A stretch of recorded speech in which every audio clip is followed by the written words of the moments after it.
Hey, welcome in, everyone, to another edition of Nebraska Huskers Live here at Mark Rogers TV, the voice of college football. We've done this 26 times. We've done it each time with Greg Peterson from Husker Online. How you doing, man? Hey, I'm doing good. Just getting ready to jump on a plane for the first time in a year and a half. So, actually got a little bit of butterflies going because I kind of forgot how to pack last minute. Pack all my gear up and and a little bit of clothing. So, Shake off the rust.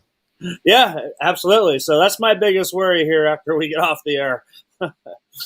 All right. Well, we'll try to make it a good hour for you. Get you off and running toward your packing the suitcase and packing the gear. All right. Off to Indy for the first time in a long time. It's been Chicago, of course, for Big Ten Media Days.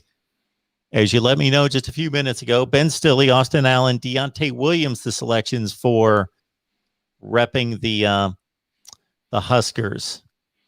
Any particular message there? Any particular take on those guys going? Well, yeah, I mean, a lot of people will probably question why your 4-year starting quarterback is not representing you at media days. But there were several guys that had already been granted vacation time. So, the Big Ten kind of they waited for so long to actually, give the go-ahead for media days and an actual date and stuff so that unfortunately, a lot of guys are back home on vacation, getting a little well-deserved time with their families and stuff. That because they spend pretty much all year round, training here in Lincoln, Nebraska, whether it's on or off season. So so you don't see Cam Taylor Britt, you don't see an Adrian Martinez, but obviously you got two guys that are in-state guys that vacation time is they're just going home and hanging out with the family, and then you got Deontay Williams, who I think is well deserved with everybody knows his story with injuries and everything, and getting an extra year here to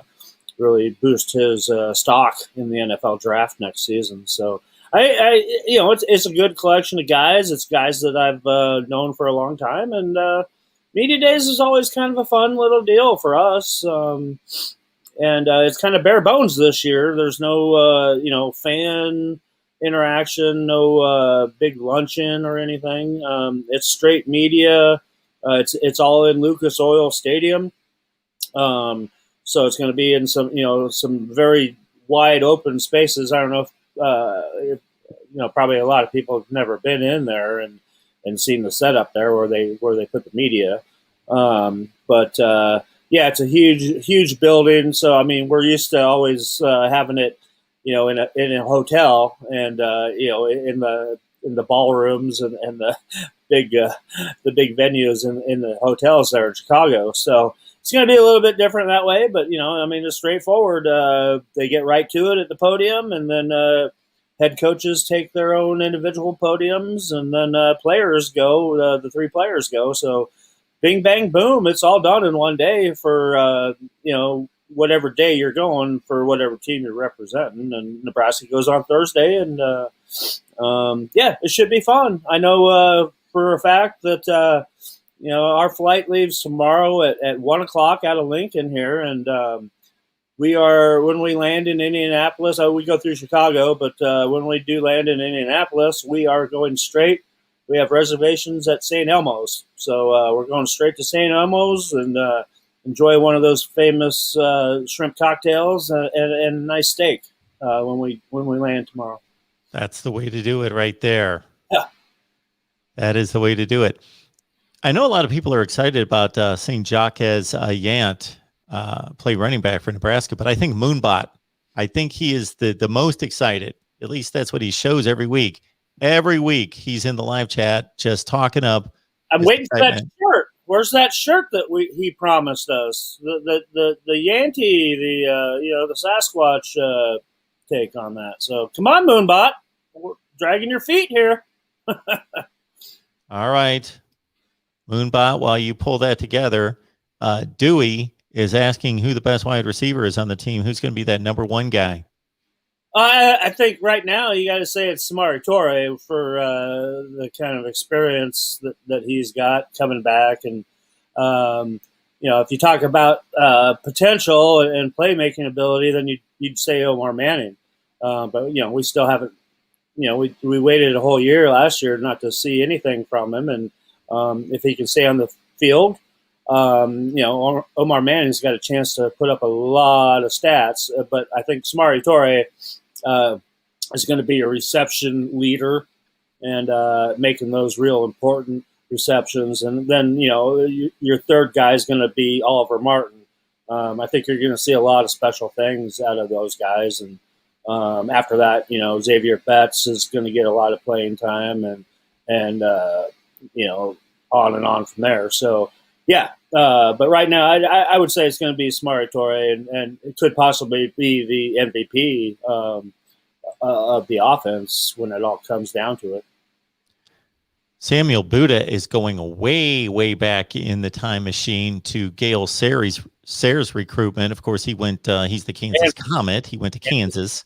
And hey, great all-time backs. I'm a Chicago Bears fan, and I have met Gale Sayers. So nice, right in my wheelhouse.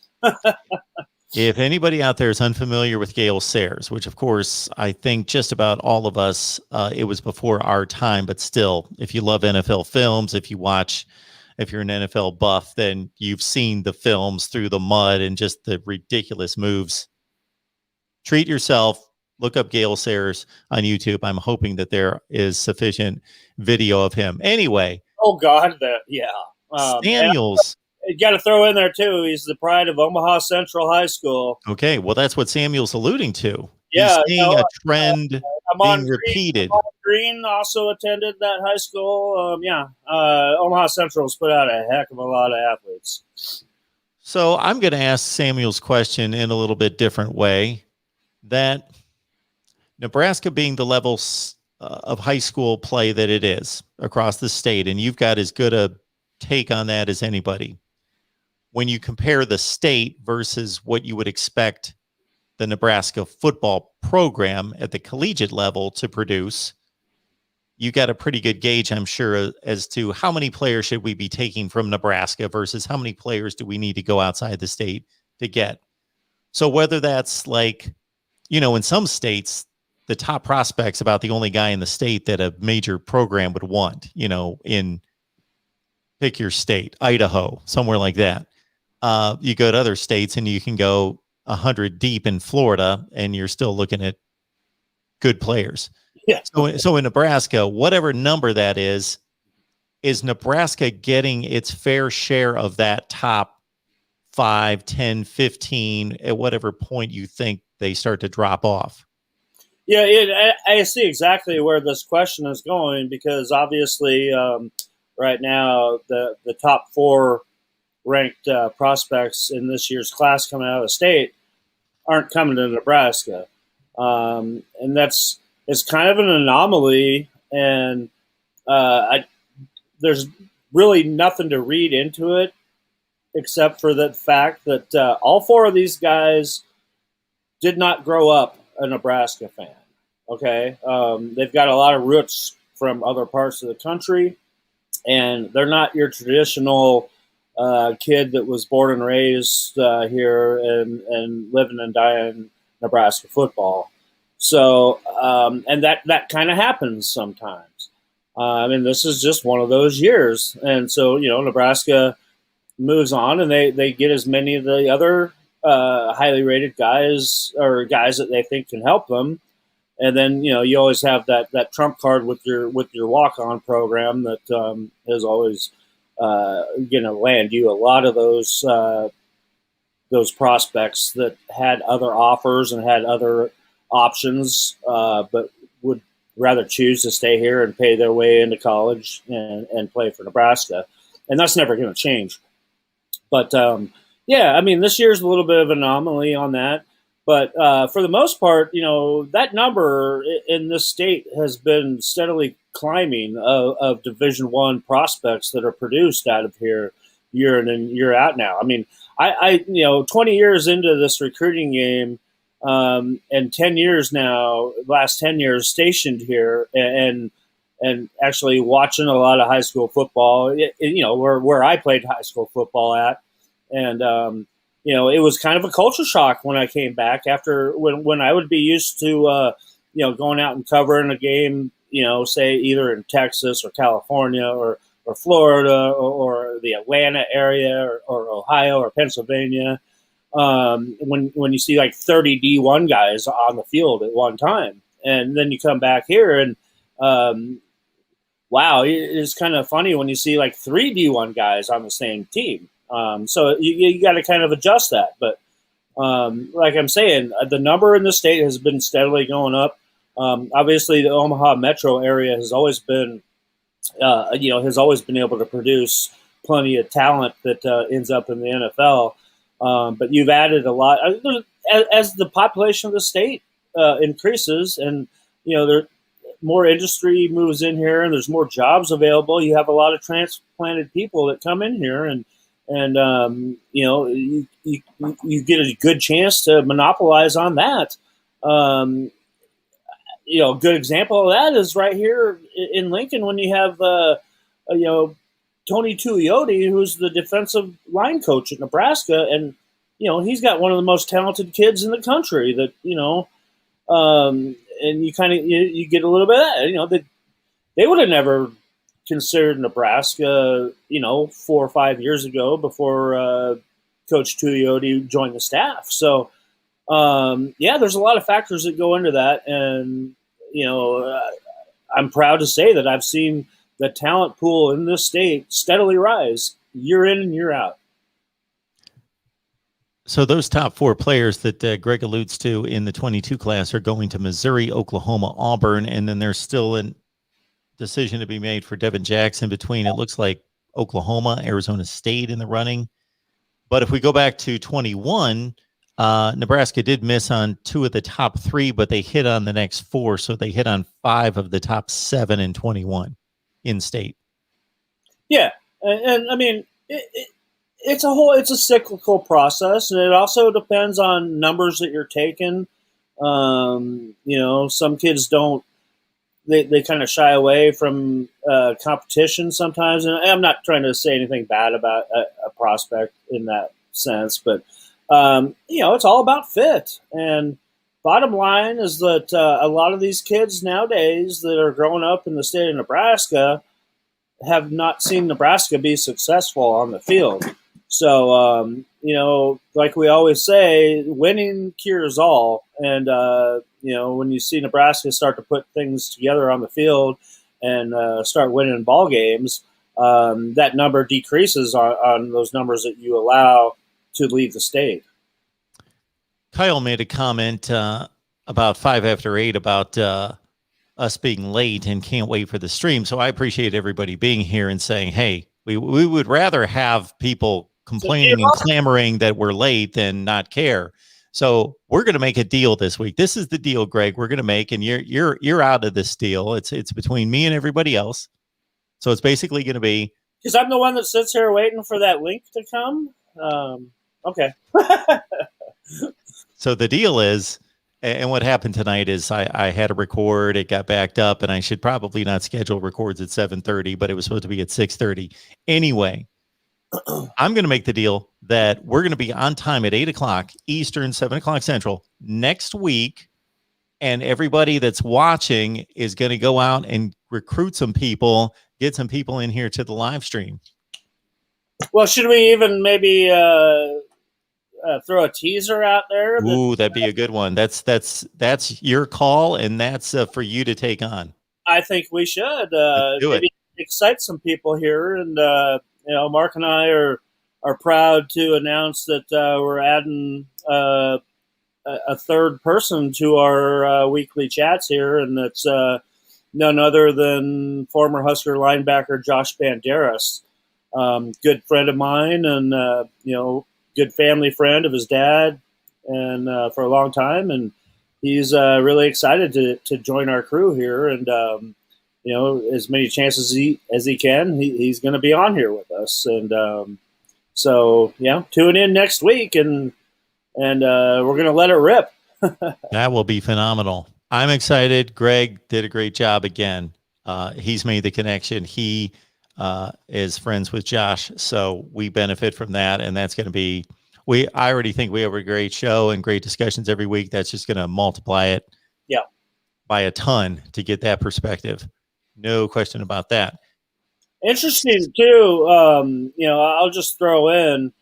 I don't know if people had got a chance to watch on Husker Online video, but last Thursday was the 5-year anniversary of late great punter Sam Foltz for Nebraska, and that's when we kind of, Josh and I kind of inked the whole deal on this when we spent some time last week together, all the way out in Greeley, Nebraska, which is where Sam is from. His dad, Gerald, has a farm there in Greeley. Population, I think, 385, I think, Greeley, Nebraska. Which, if people aren't familiar, Sam went to Grand Island High School, and Grand Island's about an hour and a half drive west of Lincoln, and then Greeley is another 50 miles from Grand Island straight north. So, interesting. I'd never been there, and I actually had a chance to visit Sam's grave, and it was just a great event all the way around. As you know, people are familiar with Sam. He was every college scout had said that he was going to be the first specialist taken in that draft. And he was just an amazing punter. He was an amazing athlete and an amazing guy. And so when his tragic death occurred, along with the Michigan State kicker, I can't remember his name right now, but they were leaving the Coles kicking camp and heading to another kicking camp when it happened. And so Jamie Cole, who a lot of people will be familiar with Cole's kicking and punting camps, he is the most renowned kicking guru in the country. He's based out of Iowa, and he's become really good friends with Gerald Foltz over the years, and so they put on this a kicking camp there in Greeley. And if you're a fan of the movie Field of Dreams, if you're a baseball fan, this would be the ultimate football setting, because it was literally on a farm. There's a little field house there, but there was cornfields surrounding the whole venue, and there was a little kind of a dirt area chiseled out, and Sam Foltz's older brother built a goalpost. He welded together a makeshift goalpost and put it up, and they held this kicking camp, and it was all benefit for Sam Foltz Foundation, and it was just a great time. There was at least 20 former Huskers there, signing all kinds of autographs, and there was 400 plus fans there. There was more fans there than the population in Greeley, and just a great event, and great to catch up with some old Husker great. Nate Gary was there. He's played the last 4 years for the Philadelphia Eagles, and Brandon Riley, another guy that just played 3 years in the NFL, and just a great event, and to honor a great human being who would have been punting in the NFL for 15 to 20 years. Yeah.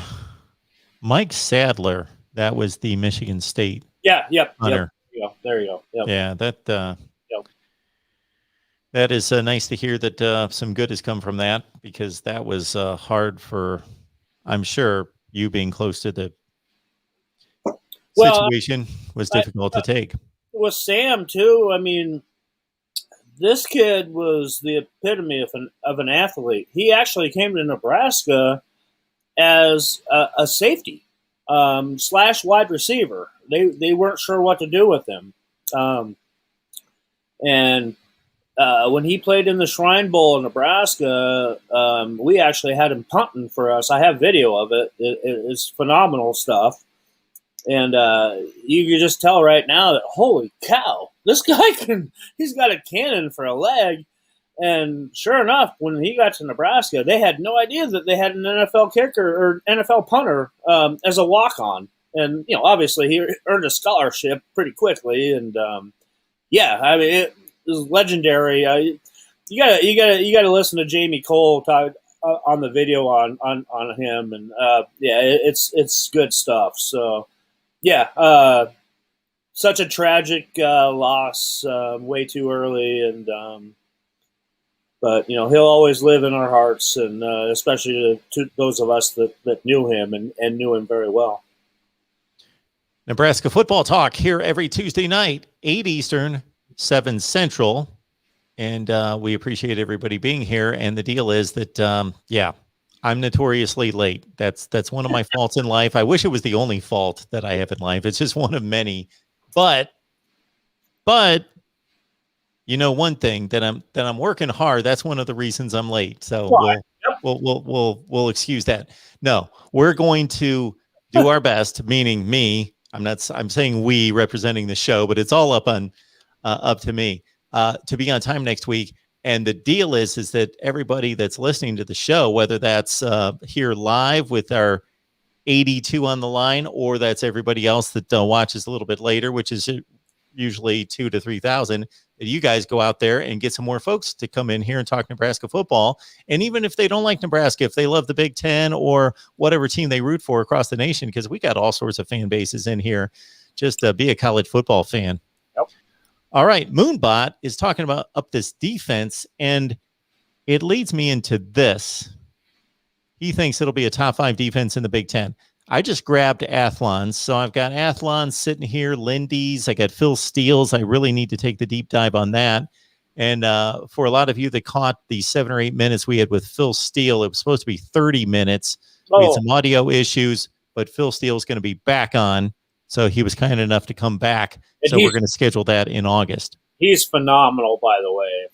If you haven't listened to him, you got to tune in. Yes. Yeah, we've hit him on 3 or 4 times, and he's gracious enough to come back and fill up the half hour. So I'm reading from Athlon's, Greg, and I want to get your impressions. And it's hard to get the full context because I would have to read every team in the Big Ten.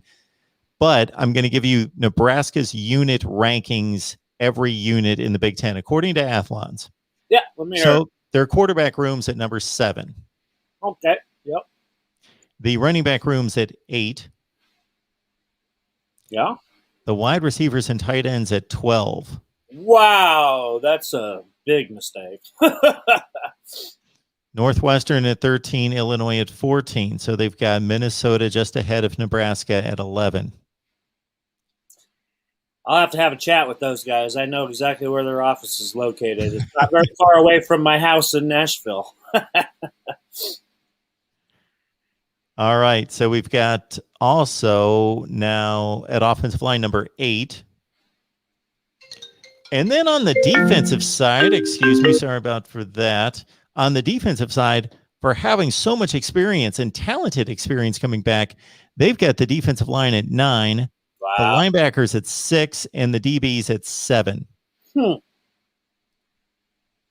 Yeah, well, I mean, it sounds to me like they're trying to play it safe for the most part and throwing them all right about in the middle. To me, I don't agree with that. With as much experience and talent and depth, I mean, Travis Fisher was on Nebraska Sports Nightly last night and actually told the world that he's 14 deep in his secondary. So, I mean, take that as you will, but that's a bold statement, and saying that you've got that many guys that could actually be the guy. So, yeah, a lot of this national stuff, like we talk about, I know we've talked about Paul Feinbaum before, and Athlon. I'm very familiar. Like I said, I'm very familiar with Athlon. A lot of former Rivals employees that were based out of that Nashville area kind of end up at Athlon. So I know a lot of those guys. And none of them really know much about Nebraska, to tell you the truth.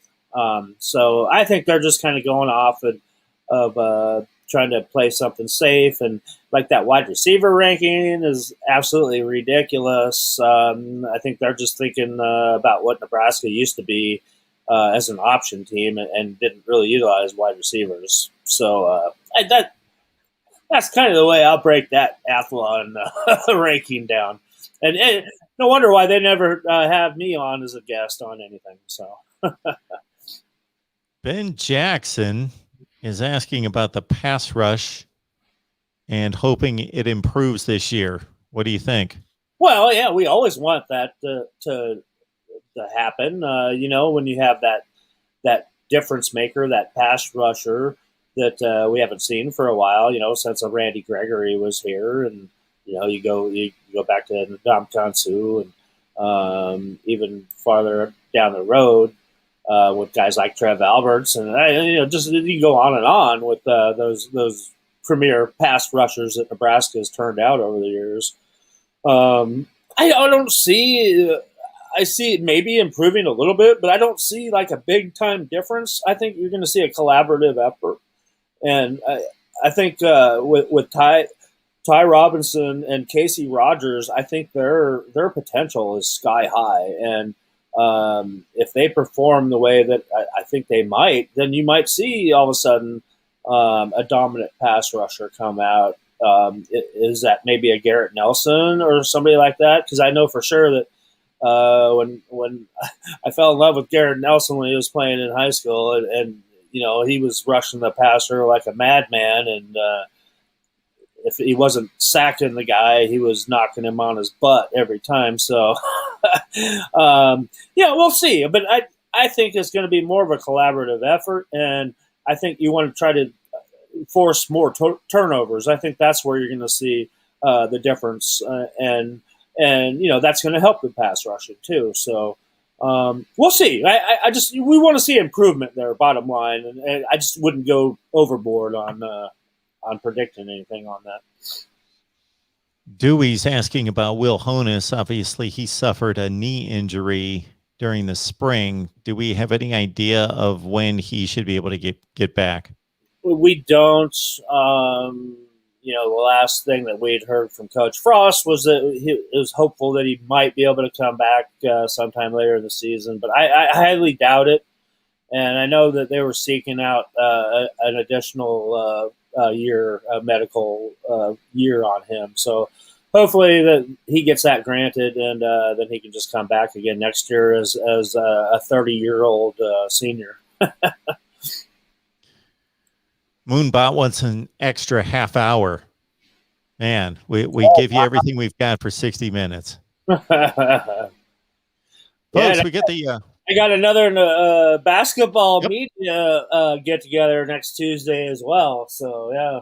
Yeah, a lot going on. Because we had one today, which was awesome. I'll throw out there first time that we got the first ever 5-star basketball recruit on camera in a media session today, Bryce McGowan's. And I got to tell you what, this is the most humble kid that I've ever seen in my 20 years of covering football and basketball athletes like I do. As a 5-star, as a one and done guy, couldn't be more humble and more down to earth, and just so mature for his age. So that was really cool to see. And if people laughing about Nebraska basketball, they've only won back-to-back years with 7 wins, but they got a top 15 recruiting class coming in this year. And they are absolutely loaded and should be a joy to watch when the season starts. You've got an invite from David Knight in Indianapolis, but I got to warn you, David's a Notre Dame fan. Hey, no problem. I got plenty of Notre Dame friends and some enemies. So, very familiar with the Irish, and always been proud to produce any kind of video features for, our rivals site there on the Rivals Network. Big time. Hit me up. Shoot me this on Twitter. Let's hang out. JJ Nix 1176. He wants to go back to the 4-3 defense to help the pass rush. Has he been talking to Navy Thomas? I think so. That's the first thing I thought of too. Navy Thomas has to be behind that. Yeah. And we haven't even heard from Navy in a few weeks. I hope he's all right. Maybe he's been on a little siesta. I'm not sure, but you know what? That's an opinion. I'm not going to give you any kind of solid thing except for would I like them to go back to the 4-3? And yeah, I would, because most of the success that we saw from the black shirts was out of a 4-3, and now we've seen it under a few different coaching staffs, and it really hasn't produced what Husker fans are used to seeing. So, but yeah, I mean, personally, yeah, I would love to see it, but I don't think it's happening because just the way that they recruit athletes, and I mean, they're not going to just scrap something, in mid form here, when your jobs are all on the line right now. So, yeah. So the shot is too tight with the 2-box here, but David Knight. Oh, that's what he's responsible for. That is cool. I love that. Yeah. So David and I have gone back and forth on shirts, and he took the logo and was able to put that together for me and send that out to me. Now I just need to get together with a supplier and my website guy and make it all happen so we can just provide a link for everyone. Want to provide basically what I would like is polos, hoodies, T-shirts, long T-shirts, and then red, silver, white, black, and have a variety of Voice of College Football shirts. But it's nice. Well, we got to get him hooked up with Moonbot as well, so we can get that Jaquez Yanti T-shirt circulating as well. Maybe a Jaquez Yanti T-shirt with the Voice of College Football. Yeah, and especially, with NIL, you know what? I can hook you up with a deal with Jaquez, and, we can throw some money into his pocket, and it's all legal. Maybe we put together... Give him a 1099, and, there you go. So Moonbot hit me up, too. Maybe we put together Voice of College Football Nebraska live shirts. There you go. You'd have our heads on it. You, me, and Bando's heads. That's it. That's it. Yeah. All right. He's the best looking one out of the three of us. Well, too. I guarantee that. Yeah. Got to vote for Gale Sayers as the best running back of all time. Hey, I would almost go there, but I couldn't put him over my man Walter Payton. They're both good. If Gale Sayers would have played, a little bit longer, maybe. But Sweetness, he was my guy and my favorite. And I wish I would have had a chance to meet him, but I never did. I kind of battle back and forth between Sweetness, Jim Brown, Barry Sanders, Emmitt Smith.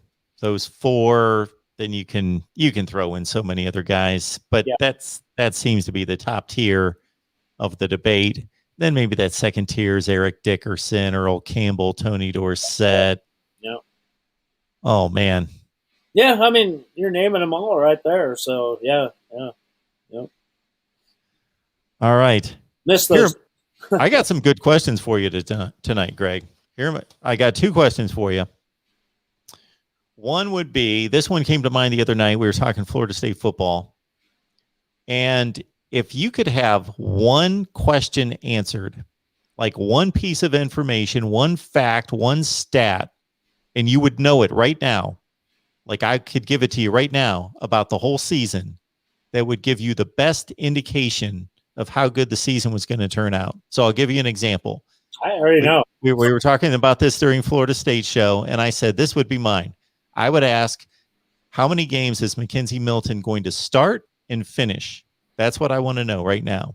So for you, for Nebraska this year, what do you want to know about the 21 season that's going to indicate how good the team did? Well, that kind of changes what I was thinking, but I mean, I first thing came to my mind is I want to know what the turnover margin is at the end of the season. I think that tells you right there if it's a successful season or not. If you can come out on the plus side of that, the way I think they will, then I think you're successful, and you're practicing. You're still practicing in December, and I think to see that and see progress moving forward is what I would want to see, and without trying to jump out on a limb and any kind of predictions besides like a 500 type year. But I think if you eliminate those turnovers, like we've talked about ad nauseum, that just makes everybody else better, every other unit on that squad better, and good things happen. And I don't think that a lot of times that you've seen, Nebraska kind of lately, maybe when you come down to the end of the year, like playing Iowa and stuff, that they don't really even believe they could win. So if you eliminate those kind of mistakes and stuff, and all of a sudden you start believing in yourself again, I think you see a big shift and momentum moving forward for the better. Alan, thank you so much for reminding everyone to hit the thumbs up. That's not to make Greg and I feel good with all these likes. That's not what that's for. That the YouTube algorithm likes the likes, so please hit the like button. And we appreciate, Alan, you reminding everyone of that as everybody chimes in with their record predictions. Yell Belly just wants an above 500 season. I think Dewey said Dewey said 9-3. I saw that. Yeah, that would be nice, but realistically, 7 wins, maybe 8. But 9-3, boy, that would be nice. But yeah, tough schedule. Yeah. So I've got all my predictions right there. Now, nobody take a screenshot of that because I'm releasing the videos one by one. So I think we've kind of instead of going like through one conference, I've kind of scattered it around just to keep up the suspense. So we released, I just started releasing these yesterday: Oregon, Michigan State, TCU, Virginia. So maybe some Nebraska fans, I don't know, may not be, you should be happy with me to a certain extent. I don't know. We'll see. Hey, I know a lot of other media guys that Nebraska fans hate way more than you. So don't worry about it. You'll never get there. Never get there. Well, if it comes out of my mouth and it's either pro Nebraska or negative Nebraska, it's at least authentic. It's at least just how I feel, what I think. I got no agenda. I've got no angle. It's just my opinion. Right. I'm not trying to. I think too many people get on social media and they're either trying to piss people off just to get clicks and get attention, so they intentionally just piss people off, right? Or they're afraid and they just want to make everybody like them. Like, I'm neither. I just tell it like it is. And so sometimes people get pissed off and other times people are like, yeah, we agree with you. But at least just trust that that's what I truly believe. I'm not trying to manipulate anyone by saying, oh, Nebraska is going to go 12-0 to make everybody happy, or come on here and say, you're going to go 3-9 just to piss people off. It's going to be. Yeah. I just wish that, everybody watching, if they actually had, if they could look at our comments on either one of our YouTube channels and look at the comment section on there, you would be appalled by some of the stuff that gets posted on there. Well, especially since YouTube pulls a lot of those before we can still see them. So we can see, I forget what the section's called, but it's basically comments that YouTube will not let anybody else see, but we can see them. Yeah. So some of those are even worse than what people can see. Yep. It's a different world these days, but thanks, Coach. Good to hear from you. Like, I'm running a series, Greg, where I'm basically just pointing out disputed national championships. So I haven't done 1997, but that's a typical easy one to point out. So you say Nebraska versus Michigan, and you run through the numbers and the results and the rosters, and you try to make a determination, which I think the fair thing was done that year, that you got two major schools from major conferences playing extremely difficult schedules, that you split the national championship. Of course, we wanted to see them play. That would have solved it. But since you can't, that's the fair thing. But you can always speculate as to who you think would have won the game. I don't really do that. I'm going through seasons and basically saying, like 1984, BYU won the national championship, but we both know they didn't play anyone. Yeah. So I'm not discrediting BYU because they did everything that they possibly could. It wasn't their fault, but you shouldn't be playing a 6-5 team in a bowl game if you're trying to win a national championship. So I'm just going through years. I've gone through 83, 84, 90, 91, 96, 2000, where there are disputed national championships. And I got a BYU fan after me, and my goodness, he was relentless, like typing paragraphs and calling. It's one thing. I like the debate. I enjoy the debate. That's why I'm here. But don't call me a liar. When I say that was the worst Michigan team in 40 years, don't call me a liar, because that was the worst Michigan team in 40 years. That was the worst record they had from 67 to 08. It's 41 years. So that's not being a liar. Don't call me a liar when they beat Pitt, who was number 3 in the country preseason in the opening week of the season. Well, that Pitt team went 3-7-1. Yeah. So they weren't the number 3 team in the country. So don't call me a liar for saying Pitt wasn't that good. They went 3-7-1. They didn't beat a ranked team the entire. These things are easily verified and confirmed by looking them up. So I'm not a liar when I say they didn't beat a ranked team. Just look it up. So, Yeah. I don't mind the debate. Just don't call me a liar when I'm not a liar. So that kind of stuff's funny. And I mean, that's just a different time. I mean, obviously these days you don't have to have that debate anymore because it's pretty much worked out on the field. But yeah, I mean, we went pretty through. Much. Well, yeah, but I mean, we went through all of those years where, you end up with a split national championship because you had, 2 different polls voting on it, and what else could you do? There was never going to be a consensus for the most part because all that voting, we know how biased a lot of that voting is coming from the East Coast and stuff. That people that don't ever watch a Midwestern team. So there's always been all kinds of those red flags that you could put up in there, and I think for like we started out this conversation with that '97 year, I think everybody would agree that Nebraska was the best team in the country that year, and not Michigan. But it would have been nice to have those two play it out. But that's an argument for a different time. So. Yeah.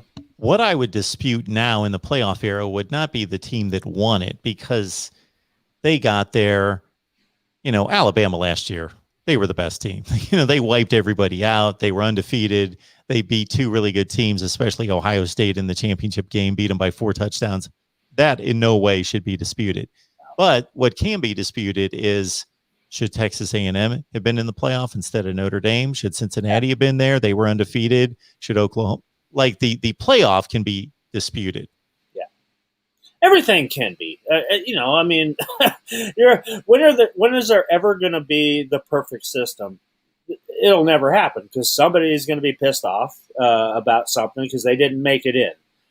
You can increase it to 64 teams like the NCAA basketball tournament. There's still going to be people pissed off about it. So.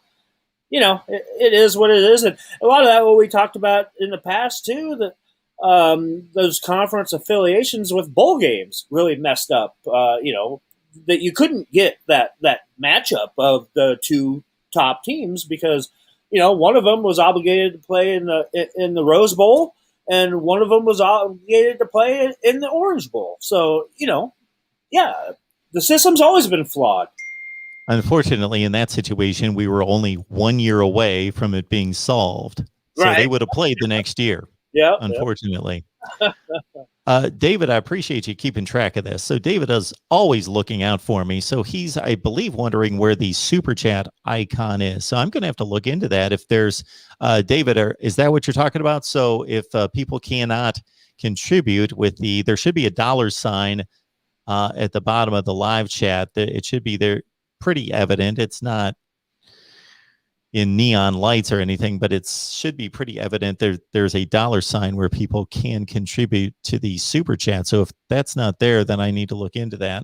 But I'm also going to let everybody know that you can contribute through PayPal, Venmo, or Cash App. The only thing I ask is that if you're contributing to a specific show, this being the Nebraska show, that you just take note of that so I can take note of that as well. So again, if you want to bypass what goes on YouTube, and some of you understand what I mean by that, you can contribute on PayPal, Venmo, or Cash App. And again, if you're contributing to a particular show, then please notate that, and I appreciate all the help.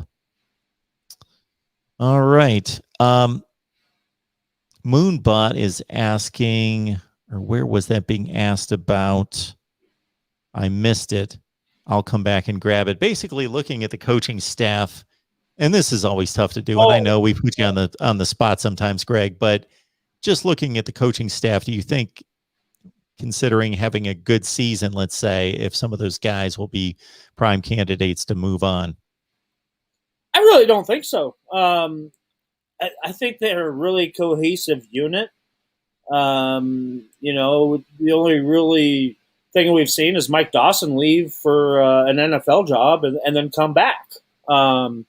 So I personally, I love this whole coaching staff. There's not a single guy on there that I would not love to see coach here for 15, 20 years. So I don't see any of that actually happening. So to answer your question, no. I'm getting a question here from Dewey, who's basically saying, as a neutral bystander here, who's just a college football guy, and truth be known, just so everybody knows it, because I find it interesting that most people can't guess. They can watch me for 6 months, and then they're finally like, Mark, I've been trying to figure this out for 6 months. Who's your team? Who do you root for? And then I let it out. It's not a secret, but I just don't talk about it because I'm trying to just talk college football and be neutral as much as I possibly can. Comes with the job. I grew up in Ohio. I'm an Ohio State fan, but I love it when people either can't tell or I have Ohio State fans all over me because they don't know I'm an Ohio State fan and they think I don't like Ohio State. So I think, okay, I'll take that as a badge of honor. So Dewey's asking, what is my opinion of the program and where it's headed? I am kind of intrigued and also baffled by the program. That's where I'm at. So when Scott Frost was hired, I thought home run hire, bam. He's done such a great job at UCF, obviously did a great job at Oregon, building that offense. Is the native son coming home that's so full of passion and drive to build something at his alma mater. So everything seems to be in sync. He's a young, energetic guy, smart guy who's already turned a 0-win team into an undefeated team at UCF, built a great offense at Oregon and at UCF. I just thought it was the perfect hire, and it still may be. I did realize that because I realized that in a lot of ventures in life, I realize in taking this leap from ESPN to what I'm doing now, sometimes you got to take a few steps back before you can move forward. And I think that's what he's experienced. The place where I thought, man, okay, they're turning the corner was at the end of his first season. That would have been 2018, right? Yeah, 2018. When they lost the 6th straight to open the season, they were 0-6. They went 4-2 down the stretch, and their 2 losses, they took Ohio State to the wire, and that Ohio State team finished number 3 in the country. They took Iowa to the last play of the game, and that Iowa team was a top 15 team in the country. I thought, okay, I'm really looking forward to seeing what they're going to do the next season. And it just hasn't come together yet. I don't know exactly what it is because I think that he's an excellent football coach. And Greg can more vouch for the staff. I can't. I haven't looked through it to look at the backgrounds and the histories of everybody.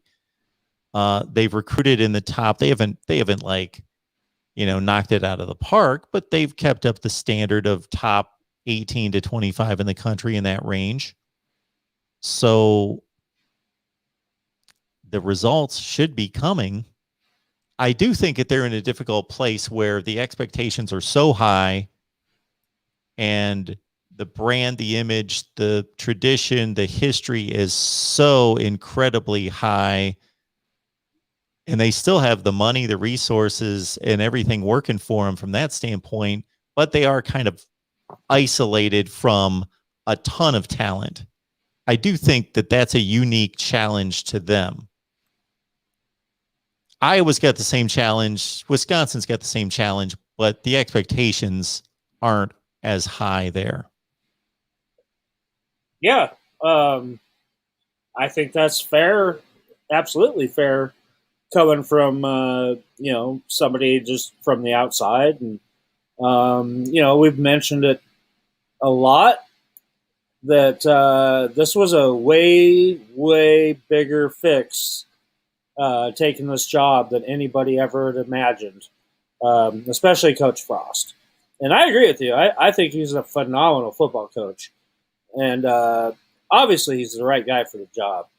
And, winning is going to cure everything. And, especially this year, if you show that progress, great things are going to be on the horizon because, that recruiting that you've seen being pretty steady, like you said, kind of in the 18 to 25 range, which, we're just going to go ahead and call that 3-star recruiting. Winning, you translate that to wins on the field, and you know what? That recruiting steadily will start going up because people will realize that these guys have been telling you the truth the whole time, that things are going to change here. And the culture is right now. There was dissension even on last year's team. When they had the option when they were thinking about playing the season or not at the beginning. There were factions on the team that did not want to even play a season. There was position groups on the offense that I won't go any farther in to point out, but there was factions going on there, and it's taken a long time to get everybody on the same page, and I think right now the culture is better than it ever has been. And then on top of it, you add a brand new AD who is a Nebraska legend in Trev Alberts, who, like we talked about last week, after his very successful NFL career, he did another 10, 12 years on ESPN as a talking head on ESPN. And, the only reason why he stopped doing that is because he was missing out on his kids growing up and stuff. So he took an AD job at Nebraska Omaha, a place near and dear to his heart. And he did great things there. Left some things still on the board that he wanted to accomplish there. But when he speaks about Nebraska, he is passionate about this place. He knows what they need. And, I think that's the bottom line, that, the last few ADs that have been here at Nebraska are just not Nebraska guys. You're bringing them in from, another state. Trev knows this place in and out. And this is the best thing that Nebraska athletics could ever get, in my opinion. And he's going to make a big difference. And, Coach Frost and his staff will have 100% backing from Trev Alberts. So I think and feel exactly the same way, although I'm somewhat hesitant because Scott Frost seemed to be the perfect hire. And again, he may turn out to be, but it hasn't worked out too well yet, because you can hire, there are successful athletic directors from all over the place that have come from different locations. But when you can get the right individual who knows the business and the inner workings of any athletic program, so they know the nuts and bolts, so you could send them anywhere in the country and they could do a good job. But on top of that, you bring everything you just stated about knowing the culture, knowing the campus, having just that little bit more of incentive because that's their school. All that has to be a plus. Well, and he says that he owes everything to coming to Nebraska. It changes his life. He came from Iowa, Cedar Falls, Iowa, I think. and it was the best decision he said he ever made in his life, and he learned how to be a man here, and owes everything to this university. So, boy, that's a heck of a plus on top of just hiring a guy to take over your athletic department. Ustrick, I don't know when the prediction video is coming out, but I'm sending out all 65 Power Fives, so I've only gotten out about 5 or 6. So it's coming at some point. So I'm kind of mixing it up. I'm not going through the conferences, just kind of mixing it up. So I've got no real strategy, but all the predictions are done. They're all right in front of me. So it'll be coming out. Marquis Stepp, obviously coming back from this foot injury. Derek is talking about, and understand, everybody, when you ask about injury status, it's difficult to nail down because it's not the NFL and it's the off season too. So we only know so much. And so Greg will give it his best stab, but that's always a tough call to make. Well, yeah, I mean, and right now there's nothing going on. It's just summer conditioning. So obviously we haven't been able to find out anything. Obviously, I think that'll be a question on Thursday to Coach Frost. So, we'll know more then. And then, practice starts next Thursday. So we're jumping right into it here. So we'll know a lot more. And I saw his question earlier about the offensive line too. And, if he hasn't heard us talking about it so far, but I think you're going to be very impressed with the depth and the talent on that offensive line this year. And they're probably 10 to 12 deep right now.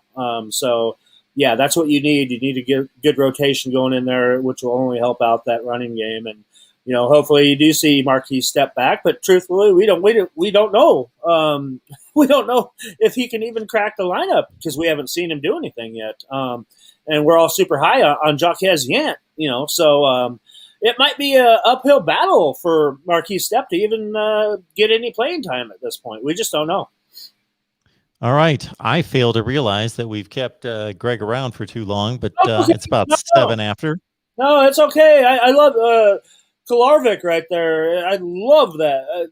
This guy is going to impress a lot of people this year. And Nick Henrich, too. People are going to see why he was so highly ranked this year as well. But yeah, Kolarvik, he's going to be that guy that takes over for Will Honus, and we saw him this spring have a great spring, and he's a headhunter. And I've seen Nick Henrich play a lot of football over his high school career and college, and he's a headhunter too. And I give the edge to Kolarvik to be the starter, and then Henrich, trading series with him throughout the game.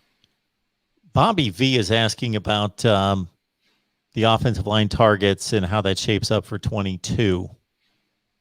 Well, there's a lot of offers out on the board. Obviously, Gunnar Gatula is already committed in that 2022 class.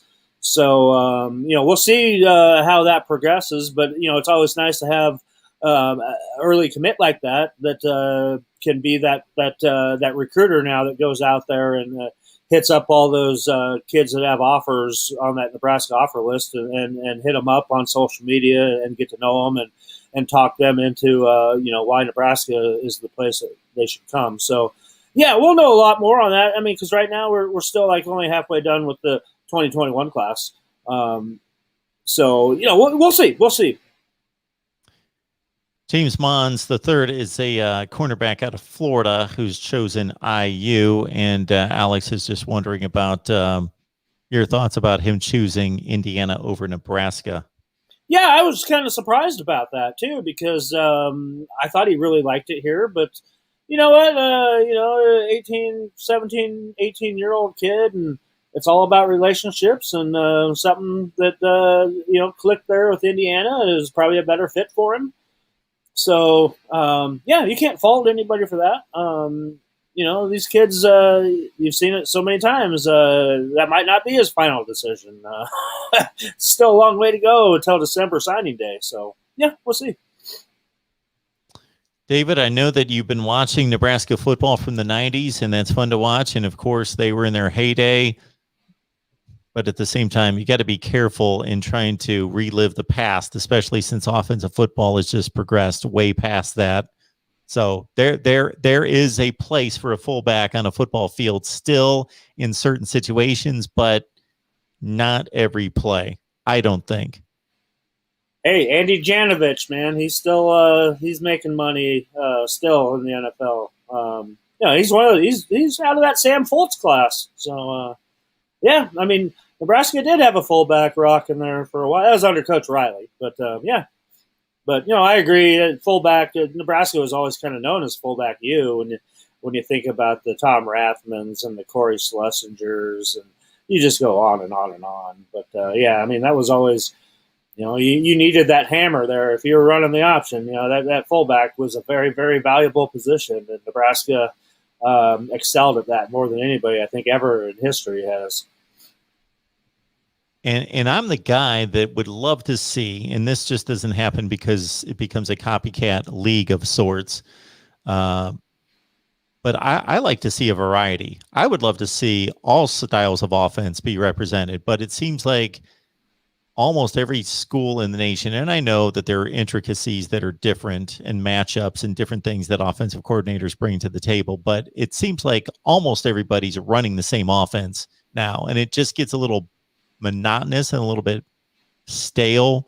I would love to see somebody run a true pro style and then see some true triple options, which we still do with Navy, with the military academies, and it used to be Georgia Tech, but they've even converted, and then see some read option and see the spread that we see everybody do now. Like when that first came out, I'm thinking like, I know Urban Meyer was one of the forerunners of running that, and Utah was doing that. Yeah. Like it was interesting then, but like everybody, like it seems almost every play is one back in the backfield, quarterback's in the spread. He's sticking that ball in the running back's belly, making that either it's just for show or he's running through his options and they're running the read option and the RPO, and it just. I would love to see some different offensive play. Hey, I mean, we've seen it. I mean, very limited, but we have seen Coach Frost throw that I formation out there a couple of times. And when that does happen, the stadium just erupts. I'll let you know. I mean, everybody's like, yeah! Yeah. Lewis, you caught me on Michigan podcast today. Very nice. All right. Let's see if we've got anything else. Sam was asking about dialing down the expectations and yes. Well, the allegiance to the Big Ten. Yeah, that's what the allegiance to the Big Ten. Nobody's going to say anything besides that Nebraska is 100% committed to the Big Ten. Yeah, that's just not an option. That you can take that off the table at any time. And expectations-wise, I don't think so, because you're talking about two competitors. That's your head coach and your AD that combined had won a heck of a lot of football games as players. So I don't think you would ever hear either one of those guys dropping any kind of expectations, because I think when Bill Moose said 6-6, that pissed off Coach Frost. I mean, he doesn't agree. He will never agree with being happy with a 6-6 season. Yeah, I think you can separate the standard versus what you're expecting this season. Like you can say, okay, well, we're coming through a rough stretch. We're building something, so we're not going to be happy with 6-6, but it gets us to postseason play.